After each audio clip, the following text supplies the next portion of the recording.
오늘 아침 하나님 말씀은 사도행전 26장 13절부터 23절 말씀입니다. 신약성경 233페이지 사도행전 26장 13절부터 23절 말씀, 제가 봉독하고 마지막 절 합독합니다. 왕이여, 종호가 되어 길에서 보니 하늘로부터 해보다 더 밝은 빛이 나와 내 동행들을 둘러 비추는지라. 우리가 다 땅에 엎드려지매 내가 소리를 들으니 히브리 말로 이르되 사울아 사울아 내가 어찌하여 나를 박해하느냐. 가시채를 뒷발질하기가 내게 고생이니라. 내가 대답하되 주님 누구시니까? 주께서 이르시되 나는 내가 박해하는 예수라. 일어나 너의 발로 서라. 내가 내게 나타난 것은 곧 내가 나를 본 일과 장차 내가 내게 나타날 일에 너로 종과 증인을 삼으려 함이니 이스라엘과 이방인들에게서 내가 너를 구원하여 그들에게 보내어 그 눈을 뜨게 하여 어둠에서 빛으로 사탄의 권세에서 하나님께로 돌아오게 하고 죄 사함과 나를 믿어 거룩하게 된 무리 가운데서 기업을 얻게 하리라 하더이다. 아그리빠 왕이여, 그러므로 하늘에서 보이신 것을 내가 거스르지 아니하고 먼저 다메섹과 예루살렘에 있는 사람과 유대아 온 땅과 이방인에게까지 회개하고 하나님께로 돌아와서 회개에 합당한 일을 하라 전하므로 유대인들이 성전에서 나를 잡아 죽이고자 하였으나 하나님의 도우심을 받아 내가 오늘까지 서서 높고 낮은 사람 앞에서 증언하는 것은 선지자들과 모세가 반드시 되리라고 말한 것밖에 없으니, 함께 읽습니다. 곧 그리스도가 고난을 받으실 것과 죽은 자 가운데서 먼저 다시 살아나사 이스라엘과 이방인들에게 빛을 전하시리라 함이니이다 하니라. 아멘. 오늘 우리가 함께 읽은 이 말씀 13절부터 그 이하에 보면 우리가 너무나 잘 아는 다메섹 도상에서 주님을 만난 바울의 고백이 있습니다. 우리는 이 이야기에 대해서 너무나 잘 알고 있습니다. 예수님을 믿는 사람들을 잡아 또 예루살렘으로 압송하고 호송하기 위해서 이제 대제사장으로부터 모든 고난을 받은 바울과 그의 일행이 이제 다메섹 도상에 이르렀을 때에 그곳에서 호련히 밝은 빛과 함께 예수님을 만납니다. 그리고 그곳에서 예수님의 분명한 음성을 바울이 듣게 되지요. 오늘 14절에 있는 것처럼 사울아 사울아 내가 어찌하여 나를 박해하느냐. 예수님의 이 말씀을 듣고 사울이 주님께 묻습니다. 주님 누구십니까? 주님께서 대답하십니다. 나는 내가 박해하는 예수다. 사랑하는 성도 여러분, 저와 여러분에게 있어서도 주님을 만난 이와 같이 분명한 시간이 있으리라 생각합니다. 또 어떤 분들은 이런 주님과의 정말 잊을 수 없는 만남이 나에게도 있으면 좋겠다. 오랜 시간 예수 그리스도를 믿었지만, 신앙을 가졌지만 누군가에게 당신은 어떻게 예수님을 만났습니까? 또 예수님과 당신 사이에는 어떤 정말 이야기가 있습니까? 라고 누가 우리에게 묻는다면 우리도 바울처럼 분명한 이런 이야기를 했으면 좋겠다라고 생각하시는 분도 계시리라 믿습니다. 그러나 분명한 사실은 저와 여러분은 바울과 같이 예수 그리스도를 만난 사람들입니다. 할렐루야. 왜냐하면 주님을 만나지 않고서는 저와 여러분이 이 새벽을 깨우고 이 하루를 시작하는 시간에 주님 앞에 나와 감사하며 하나님을 아버지라고 부를 수가 없기 때문입니다. 예수님께서는 저와 여러분을 분명히 만나 주셨습니다. 그런데 저와 여러분의 삶에는 이 예수님에 대한 기억이 얼마나 자리 잡고 있는지 모르겠습니다. 얼마나 생생하고 얼마나 분명한지. 오늘 바울은 그가 예수님을 만난 그때로부터 약 24년의 시간이 지나고 지금 이 이야기들을 사람들 앞에서 하고 있는 것입니다. 그러나 그에게는 여전히 생생합니다. 바로 어제 주님을 만난 것 같고, 어제 주님의 그 음성을 들은 것 같고, 어제 그 주님께 내가 주님이 누구시냐고 묻고 그 변화된 삶을 시작한 것 같은 그 은혜를 지난 20여 년이 넘는 시간 동안 바울은 정말 하루하루 그렇게 체험하며 살았던 것이죠. 그래서 그의 간증은 힘이 있습니다. 그래서 그가 한 말은 비록 예수님을 알지 못하고 믿지 않고 또 설령 주님을 싫어하는 사람이라 할지라도 바울의 그 간증을 들었을 때에 그들의 마음에 무엇인가 울림이 있는 것입니다. 어떻게 바울은 이와 같은 주님과의 만남에 대한 감격을 고스란히 간직하고 있을까? 반면에 저와 여러분이 그 감격을 잃어버리고 무엇인가 희미해지고 있다면 도대체 우리에게는 어떤 문제가 있는 것일까? 여러분, 다른 것이 아닌 것 같아요. 오늘 주님께서는 바울을 부르시면서 16절 이하에서 곧 내가 나를 본 일과 장차 내가 내게 나타날 일에 대하여 너로 종과 증인을 삼으려 하겠다. 그리고 이스라엘과 이방인들에게서 내가 너를 구원하여 그들에게 보내어 그 눈을 뜨게 하겠다. 그리하여 어둠에서 빛으로 사탄의 권세에서 하나님께로 돌아오게 하고 죄사함과 나를 믿어 거룩하게 된 무리 가운데서 기업을 얻게 하도록 하겠다. 이 주님의 말씀대로 바울은 그가 주님을 만나고 구원을 얻은 이후에 다른 일을 한 것이 아닙니다. 세상 사람들, 어둠 가운데 있는, 그리고 사탄의 사망의 권세 아래 있는 그들을 빛으로 나오게 하고 예수 그리스도를 믿어 하나님께로 돌아오게 하는 이 일을 증거하며 그의 인생을 지나왔기 때문입니다. 사랑하는 성도 여러분, 저와 여러분의 마음속에 주님을 만난 그 감격을 생생하게 간직하기를 원하십니까? 그런데 그 간증을 생생하게 지키고 간직하기를 원하기는 하는데 저와 여러분의 삶에 이 간증에 대한 되새김이 없다면, 이 간증을 누군가에게 전하지 않는다면 여러분, 그 감정은 사그라질 수밖에 없어요. 그 감정, 그 감격은 우리 안에 희미해질 수밖에 없다, 그 말입니다. 여러분이 정말 주님을 만난 그 은혜, 어쩌면 희미하더라도, 이제는 희미해져 버린지 몰라도 그 감격에 붙들려 살기를 원한다고 한다면 여러분, 주님과의 그 만남의 시간들, 주님이 우리 인생 가운데 찾아와 주신 그 시간들에 대해 저와 여러분은 나누어야 합니다. 전해야 합니다. 적어도 저와 여러분의 마음에라도 전해야 돼요. 우리 자신에게라도 들려줘야 돼요. 다시금 그 감격이 회복될 수 있도록 전해야 한다는 것입니다. 여러분, 대부분 바울과 같이 자기의 인생에 대해서 분명한 주님과의 만남을 기억하는 사람들의 공통점은요, 끊임없이 자기가 만난 주님을 증거하는 사람들이라는 것을 아셔야 돼요. 여러분, 우리는 부흥회라든지 수많은 간증자들의 이야기를 들을 때 우리의 마음 한켠이 뜨거워지는 것을 느낍니다. 왜 그렇습니까? 그들은 그 시간 우리에게만 복음을 전하는 것이 아니기 때문에 그래요.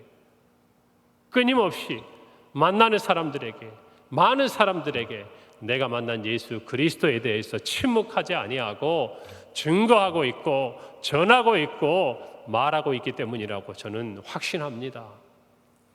여러분, 제가 전에 사역을 할 때 정말 잘못된 종교에도 빠졌었고 또 세상 사람들의 어떤 인기와 사랑을 많이 받았던 한 연예인이 정말 주님을 만난 다음에 새롭게 변화되어서 복음 전도자로서 이 시대 가운데 그 누구보다 열심히 살고 있는 한 사람을 만난 적이 있어요.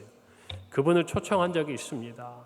그런데 제가 그분을 그 브라운관에서 만났던 그 모습과는 너무 달라진 모습이었어요. 아니, 그분 스스로도 이전에 자기가 살던 삶의 가치와 삶의 모습과는 너무나 달라진 것이었고, 그분을 아는 주변에 오랫동안 주님을 알고 진실한 크리스천으로 살아왔던 사람들조차도 정말 그분이 만난 예수 그리스도가 진짜라고, 그분이 증거하고 있는 그 삶의 이야기가 참으로 주님을 만나 변화된 것이라고 이야기해 주는 것들을 저는 듣고 보았습니다. 여러분, 그분은 다른 사람보다 주님을 만난 시간은 짧았지만요, 주님을 만난 감격은 그 누구보다 생생하게 간직하고 살고 있었어요. 그러니 전하지 않고는 견딜 수가 없는 겁니다. 말하지 않고는 참을 수가 없는 거였던 것이, 그리고 그것이 수많은 사람들에게 도전이 되고 있는 것들을 제가 그 전도의 현장에서, 그 집회의 현장에서 생생하게 체험하고 많은 사람들로부터 그와 관련된 이야기를 들은 적이 있습니다. 그분 오늘도 열심히 주님을 증거하고 있어요. 사랑하는 성도 여러분, 저와 여러분도 마찬가지입니다. 왜 내게 이 감격이 없을까? 왜 주님은 나를 찾아와 만나주시지 않을까?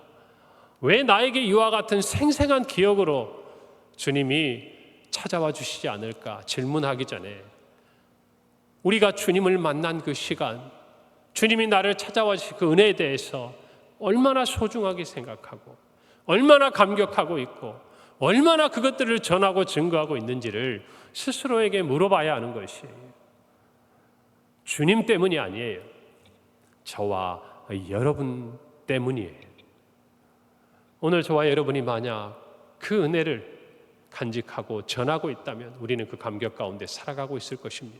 오늘 이 바울처럼 어떠한 상황에서도 그에게 유리한 상황이든 또는 그의 어려운 상황이든 어떠한 사람들 앞에서라도 그가 유력한 사람이든 아니면 연약하고 작은 자이든 누구 앞에서라도 내가 만난 예수 그리스도에 대해서 조금은 흥분하면서 그 감격의 시간들을 돌아보면서 마치 바로 얼마 전에 그 주님이 나를 찾아와 주시고 만난 것처럼 저와 여러분은 말하고 전하게 되어 있는 것입니다.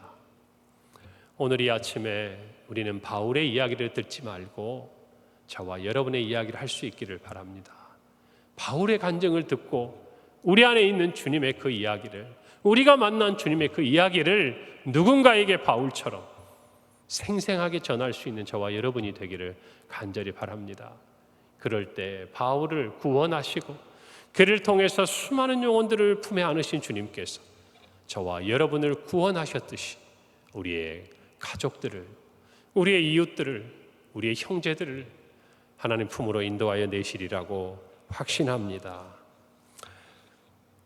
오늘 주님께서는 먼저 바울을 구원하시고 이방인들을 구원하겠다고 말씀하셨어요. 저와 여러분도 그와 같은 주님의 도구가 되기를 바랍니다. 제자가 되기를 바랍니다. 하나님의 자녀가 되기를 바랍니다. 우리를 구원하신 분명한 목적이 여기에 있는 것이에요. 그 구원은 우리에서 끝나는 것이 아니라, 우리로 국한된 것이 아니라 우리와 같이 주를 알지 못하고 주의 은혜 바깥에 있었던 수많은 사람들 중 몇몇이라도 우리를 통해서 구원하시고자 하시는 하나님의 놀라운 구원의 섭리 가운데 저와 여러분이 쓰임받기를 원하는 것입니다. 여러분은 19장에서 바울은 자신의 간증을 한 이후에 아그리빠에게 이렇게 말합니다. 왕이여, 그러므로 하늘에서 보이신 것을 내가 거스르지 아니하였다라고 이야기합니다. 그리고 그는 하나님의 도우심을 받아 오늘 이 복음을 전하고 있다라고 이야기하는 것입니다. 여러분, 우리는 어제 말씀 가운데서 바울이 잘못된 그의 삶에 있어서 많은 사람들 앞에 고백하면서 이렇게 말합니다. 스스로 생각했다. 그가 스스로 이것이 옳은 것이고 이것이 내가 지금까지 배운 바대로 행하는 것이고 바른 길이라고, 그것이 내가 가야 할 길이라고 생각했지만 그것은 어디까지나 분명히 스스로 생각했던 것이라고 이야기했어요. 그런데 오늘 19절에서 바울은 이야기합니다. 주님을 만난 이후에 하늘에서 보이신 것을 내가 거스르지 않았다 그랬어요. 내 뜻대로 한 것이 아니에요. 내 신념을 가지고 한 것이 아니에요. 분명히 이것은 하늘로부터 나에게 전해진 하나님의 말씀이었다 그겁니다. 여러분, 저와 여러분이 평생 붙들고 가야 되고 평생 간직해야 될 그 생생한 은혜와 우리의 신앙의 고백은요, 위로부터 온 것입니다. 할렐루야. 하늘로부터 온 것입니다. 더 나아가 이 말씀으로부터 온 것이에요. 여러분, 바울은 이런 생생한 체험을 했습니다. 그는 성경에 보면 정말 환상을 보기도 했습니다. 오늘날로 말하면 천국에 다녀온 경험도 있습니다. 수많은 사람들을 살린 사람입니다. 그러나 그는 하늘로부터 온 하나님의 음성에 귀 기울였고 성령의 인도하심에 귀 기울였고 더 나아가서 하나님의 말씀을 가르치기에 힘썼던 사람이에요. 오늘 저와 여러분의 신앙의 뿌리가 어디로부터 나옵니까? 우리의 생각으로부터 나옵니까? 우리의 지식으로부터 나옵니까? 우리 스스로에게서 나오고 있습니까? 아니요. 오늘 이 새벽의 자리가 그런 자리예요. 우리가 가진 이 믿음을 정말 하늘에서부터 다시 한번 확인하는 자리요. 주님의 말씀하심을 듣고 싶어 이 자리에 무릎 꿇는 자리요. 우리의 삶 가운데 주님의 뜻을 깨닫기를 원해서 하늘로부터 들리는 주님의 음성에 귀 기울이는 시간이 바로 오늘 이 새벽의 시간이 되는 줄로 믿습니다. 주님의 말씀으로, 주님 앞에 무릎 꿇음으로 저와 여러분의 신앙의 뿌리가 하늘에 닿아 있기를 간절히 바랍니다. 하나님 아버지 앞에 정말 우리도 이와 같은 고백을 하기를 바랍니다. 하나님, 내가 스스로 생각한 대로, 내가 스스로 발견한 대로 살기를 원하지 않습니다. 주님, 나에게 말씀하여 주시고 인도하여 주시옵소서. 주님, 주의 말씀으로 내 발의 길이 되어 주시고 내 길에 등불이 되어 주시기를 간절히 소원합니다. 이런 마음으로 오늘 이 아침에도 하늘로부터 우리에게 주시는 주님의 음성에 귀 기울이는 우리가 되기를 간절히 바랍니다. 그리고 바울은 그들에게 이렇게 전합니다. 회개하십시오. 하나님께로 돌아오십시오. 그리고 회개에 합당한 일을 하십시오. 오늘 20절에서 바울의 말입니다. 여러분, 저와 여러분은 회개했습니다. 그리고 하나님께로 돌아왔습니다. 여기서 끝이 아니어야 돼요. 우리의 회개는 반드시 회개에 합당한 일을 행해야 하는 것이, 회개에 합당한 열매를 맺어야 하는 것입니다. 저와 여러분의 입술이, 저와 여러분의 손과 발이, 저와 여러분의 모든 삶이 회개에 합당한 열매와 일을 맺어야 하는 것이에요. 회개는 뭡니까? 돌이키는 것입니다. 다시는 과거로 돌아가지 않는 것이에요. 우리가 지난 시간 우리 스스로 생각하며 살았던 삶의 자리로 다시 우리의 발걸음이 회개하지 않는 것이에요. 이제는 전혀 다른 방향, 하늘의 음성을 들으며 우리가 만난 예수 그리스도를 따라 묵묵히 그분이 걸으신 십자가의 길을 걷는 것입니다. 오늘 저와 여러분이 뒤를 돌아보지 않기를 바라요. 할렐루야. 뒤를 돌아보지 않기를 바랍니다. 우리가 정말 회개하고, 아니 후회하고 돌아볼 것들이 있다면요, 그것은 하나님의 뜻대로 하는 것 외에는 여러분의 인생의 뒤를 돌아볼 이유가 없어요. 왜요? 우리 앞에 놓여 있는 표대가 분명하기 때문입니다. 여러분, 우리가 뒤돌아보아서 바꿀 수 있는 것이 있던가요? 우리가 뒤돌아갔을 때 우리의 삶에 진정한 만족이 있던 게 있던가요? 하나님 품 안에는 회개하고 돌이키는 것 외에는 여러분, 우리 힘으로 바꿀 수 있는 것이 없습니다. 그리고 한 번 돌이켰다면 이제는 다시 뒤를 돌아보지 않아야 합니다. 소돔성이 멸망할 때 뒤를 돌아보았던 여러분, 롯의 아내를 기억하시지 않습니까? 그런 어리석음을 우리가 다시 범하지 말아야 하는 것이, 아무리 세상의 것이 좋아도, 아무리 과거의 어떤 것이 우리에게 힘이 되었다 하더라도 우리에게는 그것과는 비교할 수 없는 빛처럼 우리 앞에 나타나시고 우리를 구원하신 주님이 계시지 않습니까? 오늘 뒤를 돌아보지 않는 마음으로 감사하시기를 바랍니다. 정말 주님 안에서 분명한 삶의 표대를 향하여 나아가시기를 바랍니다. 어떻게 보면 우리는 뒤돌아볼 시간이 없어요. 주님을 따라가기도 우리의 인생 가운데 분주한 것입니다. 이 마음을 가지고 오늘 하루도 정말 우리를 부르시고 우리를 구원하신 주님, 그리고 우리의 회개에 합당한 일을 하기를, 열매를 맺기를 원하시는 주님 앞에 믿음으로 하루하루 오늘 하루를 나아가며 우리의 평생에 정말 하늘의 것들, 하늘로부터 오시는 주님의 음성에 귀 기울이며 우리의 삶의 생생한 간증이 바로 어제와 같도록 또다시 우리의 삶에 주님이 우리를 인도하시고 이끌어 가시는 새로운 이야기들을 우리의 삶에 경험하고 또다시 간증하기를 간절히 소원하는 이 아침이 되시기를 바라고, 그 일의 주인공이 우리 모두가 되기를 간절히 바랍니다. 기도하겠습니다. 하나님 아버지, 은혜를 감사합니다. 우리를 찾아와 주시고 만나 주시고 말씀하여 주시고 우리를 구원하여 주신 주님을 찬양합니다. 이제는 한번 돌이킨 인생, 주님과 함께 십자가에 못 박힌 인생, 주님을 위하여 살게 하시고 뒤돌아보지 않고 표대를 향해 나아가는 우리 모든 성도들이 되게 하여 주시옵소서. 생생한 주님과의 만남의 그 감격을 간직하고 오늘도 우리가 만나는 모든 사람들에게 우리가 만난 주님, 우리를 구원하여 주신 주님, 우리를 오늘도 사랑하시고 인도하신 주님을 증거하는 우리 모두가 되게 하여 주시옵소서. 예수님의 이름으로 기도합니다. 아멘.